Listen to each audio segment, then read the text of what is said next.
ہے اپنی بیبی ڈال سے۔ اسے اپارٹمنٹ میں داخل ہوتا دیکھ کر علیان نے اس کے چہرے کی چمک دمک دیکھ کے سوال کیا۔ ملایا رومال ایک سائڈ پر پھینکتے اس نے تھکے ہوئے انداز میں صوفے سے ٹیک لگاتے جواب دیا، یار ویسے تم یہ سب ٹھیک نہیں کر رہے، اور کیوں بدگمان کر رہے ہو اسے خود سے؟ علیان نے ایک بار پھر سے نور کی سائڈ لی تو زارون نے سیدھے ہو کر بیٹھتے اسے گھورا۔ تم میرے دوست ہو، اس لیے تمہارے منہ سے نور کا ذکر اور اس کی سائڈ لینا برداشت کر لیتا ہوں، پر احتیاط کیا کرو کیونکہ تمہیں پتہ ہے نا میری برداشت اپنی چیزوں کے معاملے میں بہت کم ہے۔ اس کے کندھے پر ہاتھ رکھتے اس نے بڑی نرمی سے علیان کو دھمکی دی، جو موبائل پر مصروف ساتھ اس کی بات بھی سن رہا تھا۔ مجھے دھمکیاں دینے کی ضرورت نہیں، اور ہاں وہ لڑکی کوئی چیز نہیں بلکہ انسان ہے، اور ایک بار تو تم اس سے زبردستی کر چکے ہو، پر بار بار اسے ایسے ڈرا کے تم اپنا ہی نقصان کر رہے ہو۔ علیان جو پہلے ہی پریشان تھا اس نے زارون کا ہاتھ اٹھاتے وارن کیا، کیا نقصان کر رہا ہوں؟ زارون نے موبائل اس کے ہاتھ سے لیتے جس پر وہ بار بار کسی کو کال کر رہا تھا سوال کیا، یار موبائل دو مجھے، اور کتنی بار کہا ہے کہ ایسے میرے موبائل کو چیک مت کیا کرو۔ علیان نے اس کے ہاتھ سے موبائل چھینتے بیزاری سے کہا تو زارون کو اس کی بات پر حیرت کے ساتھ ساتھ غصہ بھی آیا۔ ٹھیک ہے، میں دوبارہ تمہارے موبائل کو ہاتھ نہیں لگاؤں گا، اور سوری مجھے نہیں پتا تھا کہ وہ اب مجھ سے بھی زیادہ اہم ہو گئی ہے تمہارے لیے۔ سر جھٹکتے اس نے اپنی بات مکمل کی اور علیان کی کوئی بات سنے بغیر غصے سے اٹھ کر اپنے کمرے میں چلا گیا۔ اف ایک تو میں پہلے ہی پریشان ہوں اور اوپر سے اس نواب کا بھی منہ بن گیا ہے۔ علیان نے ایک بار پھر سے نمبر ڈائل کرتے خود کلامی کی جو ابھی بھی بند تھا۔ پتہ نہیں کہاں گم ہو گئی ہے، انسان بتا ہی دیتا ہے، پر نہیں، میڈم کو تو بس غائب ہونے کی جلدی ہوتی ہے۔ موبائل کی سکرین کو دیکھتے اس نے سوچا، اور اپنی کار کی چابی اٹھاتے زارون کے کمرے کے بند دروازے کو ایک نظر دیکھتے اونچی آواز میں اسے اپنے ریڈیو اسٹیشن جانے کے بارے میں بتایا، اور کچھ دیر جواب کا انتظار کرتے دوسری طرف خاموشی پا کر اسے واپس آ کر منانے کا سوچتے اپارٹمنٹ کی دوسری چابی لیتے باہر نکل گیا۔ کیا ہو گیا ہے نور، کیوں ایسے بچوں کی طرح ڈر رہی ہو؟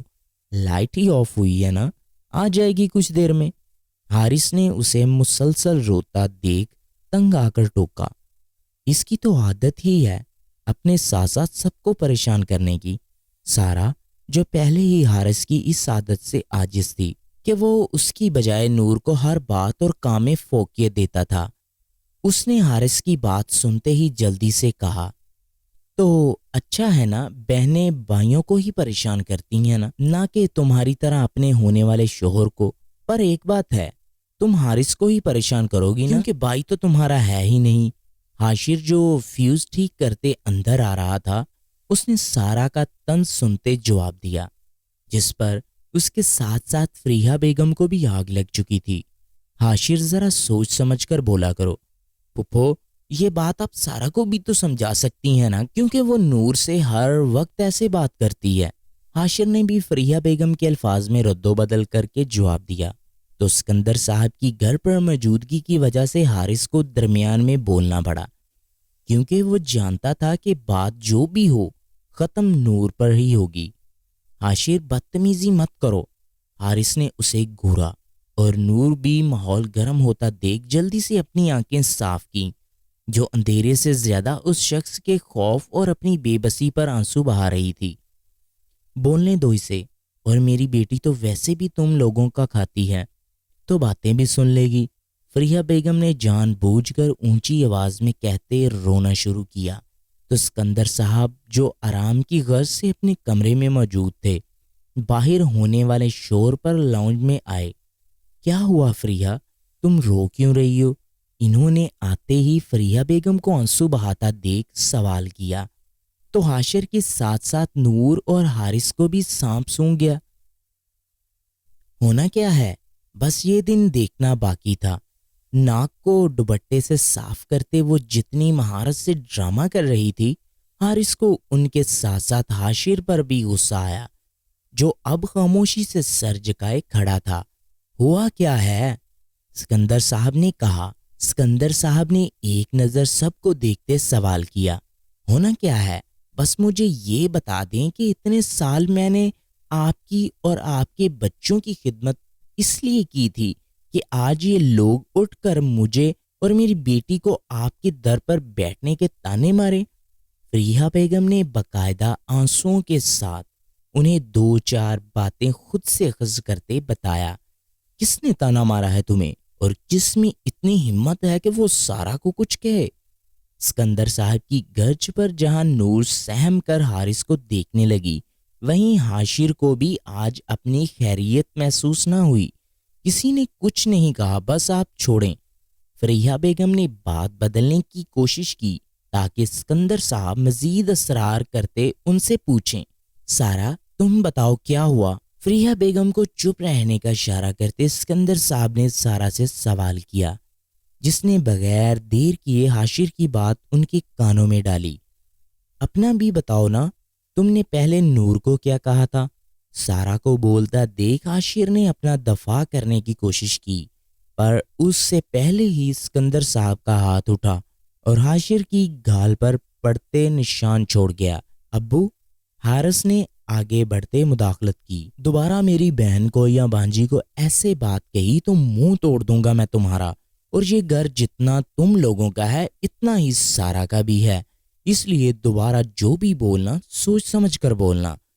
انگلی اٹھاتے انہوں نے حاشر کو وارن کیا، جو اپنی تذلیل پر گال پر ہاتھ رکھے خاموش کھڑا بے یقینی سے سکندر صاحب کو دیکھ رہا تھا، جنہوں نے آج تک اسے اف تک نہیں کہا تھا۔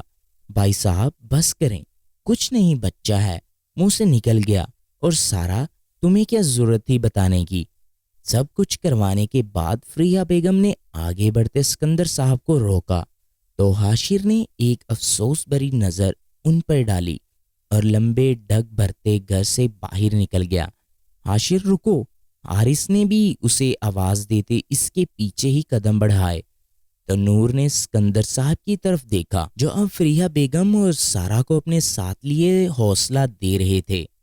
السلام علیکم، امید ہے کہ اب سب ٹھیک ہوں گے، پر آج میرا موڈ تھوڑا خراب ہے۔ آریان نے شو شروع کرتے اپنے چاہنے والوں کو مخاطب کیا۔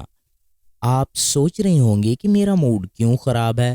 رات 10 بجے کے قریب اس کی آواز کئی سماعتوں کے ساتھ ساتھ زارون کے کانوں میں بھی گونج رہی تھی۔ تو اس کی وجہ میرا بدتمیز دوست ہے، جو آج مجھ سے خفا ہے۔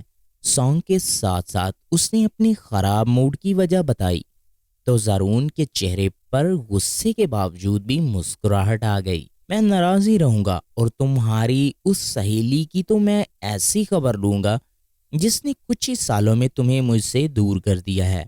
اس کی بات سنتے ہی زارون نے دل ہی دل میں ارادہ کیا اور ایف ایم آف کرتے اٹھ کر بالکنی میں آتے نور کے بارے میں سوچنے لگا، جس کے لمس کی خوشبو وہ ابھی تک اپنے آپ سے آتی محسوس کر رہا تھا۔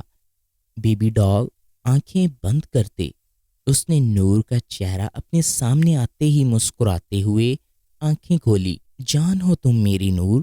زارون سانس لینا تو بھول سکتا تھا، مگر تم سے الگ ہونا، تمہیں کسی اور کا ہوتے دیکھنا یہ برداشت نہیں کر سکتا۔ مجھے پتا ہے میں نے جو کچھ کیا وہ غلط تھا، پر پلیز تم مجھ سے کبھی بھی بدگمان مت ہونا۔ خود کلامی کرتے وہ اپنے موبائل کی طرف متوجہ ہوا، جہاں احتشام صاحب کی کال آ رہی تھی۔ سکندر صاحب فریحہ بیگم اور سارا کو لے کر اپنے کمرے میں چلے گئے تو نور نے بھی کچھ دیر حاشر اور حارث کا انتظار کرنے کے بعد اپنے کمرے کا رخ کیا، جہاں داخل ہوتے ہی کچھ دیر پہلے ہونے والے واقعے اس کے دماغ میں گردش کرنے لگا۔ اس نے جلدی سے آگے بڑھتے ٹیرس کا دروازہ بند کرتے پردے آگے کیے اور پھر سارے کمرے کا جائزہ لیتے سکون کا سانس لیا کہ اب وہاں کوئی نہیں تھا۔ اللہ پلیز میری مدد کر، پہلے میری زندگی میں کم مصیبتیں تھیں، جو اب یہ شخص بھی میری زندگی برباد کرنے کے لیے آ گیا ہے۔ بے بسی سے سر گھٹنوں پر رکھتے اس نے سوچا اور دل ہی دل میں اللہ سے آنے والے وقت کے لیے دعا مانگنے لگی، جس کا سوچتے ہی اس کی روح کانپ جاتی تھی۔ میں حارث بھائی کو سب بتا دوں گی، نور نے اپنی شادی میں ایک ہفتہ باقی رہنے کا سوچتے ہی دل میں ارادہ کیا، کیونکہ وہ نکاح پر نکاح کیسے کر سکتی تھی۔ نہیں، میں نہیں بتاؤں گی، ایک حارث بھائی ہی تو ہیں جو میرا خیال کرتے ہیں۔ اپنی ہی سوچ کو رد کرتے اس نے ایک بار پھر سے بالکنی کی طرف دیکھا جہاں سے وہ شخص اندر آیا تھا۔ میں تمہیں کبھی معاف نہیں کروں گی، جیسے تم نے میری زندگی برباد کی ہے نا، میں بھی تمہاری زندگی برباد کر دوں گی۔ نور نے ہاتھ کی پشت سے آنسو صاف کرتے خود کلامی کی اور اپنے موبائل پر نظر پڑتے ہی اس نے کچھ سوچتے ہی موبائل اٹھایا جہاں آر جے کی بہت سی کالز کے ساتھ میسیجز بھی موجود تھے۔ تمہیں چڑ ہے نا کہ میں کسی سے بات نہ کروں، کوئی مجھے نہ دیکھے، تو دیکھو اب میں تمہیں کیسی سزا دیتی ہوں۔ زارون کو مخاطب کرتے اس نے اپنی آنکھوں سے بہنے والے آنسوؤں کو ایک بار پھر سے صاف کیا اور میسیج ٹائپ کرتے آر جے کو سینڈ کرنے لگی۔ تو دوستو آج کے لیے اتنا ہی، ملتے ہیں نیکسٹ ایپیسوڈ کے ساتھ، تب تک کے لیے اجازت دیجیے گا، اللہ نگہبان۔